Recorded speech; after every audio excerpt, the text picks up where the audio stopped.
Also, Lulu Chifai has responded to Sonia Hans, it's business as usual here in Europe. I don't know why people are hating on Lulu. Hans ngaende, business as usual. Kuja say iya chinyazozoti marriage yake yakasheka.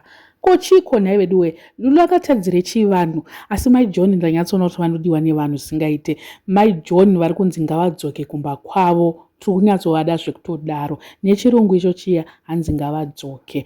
Asi ichiri marriage here kana zvakudai so.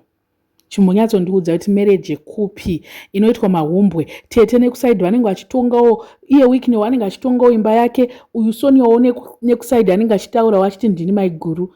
Aiwa zvinhu zvakadai so handizivi kuti vanenge vachienjoya here kana kuti chii, but tete ndo vanenge vanokonzeresa havo sezvandakaona ndo vanokwichidzira because Murora ukaona Murora akutaurawo it's here and there but haasi munhu wevalulu wekuti anobva atomisidzana nevanhu. Ndosaka even pasocial media haapo zvekutodaro anenge achitoavoida mutauro muromo wevanhu ndo anenge asingade. Iye dzamba rafuta nezuro zvikanzi zvone ndiri kunyengwa murodhi mese vanhu vese vari kungonditarisa. Pane mumwe bhebhi wanyatsondiratidza kuti ari kundida haasi kuzviona here kuti ndiri kufamba namadhamu. Vanhu vanodiraiko ndichifamba namadhamu? Naye pane munhu angatarise Whitney zvekutoti ari kutomuda murodhi ameno nekufuta ikokuya ameno I don't know.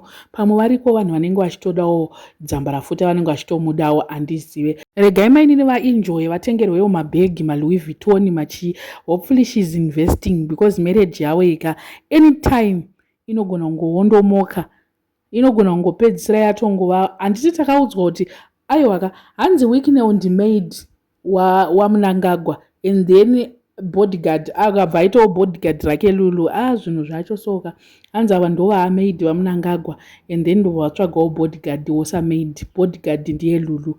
I don't know what you guys think. Let me know in the comment section what are your thoughts panyaya iyi. Vasara subscribe, please make sure that you're subscribed and see you in my next video.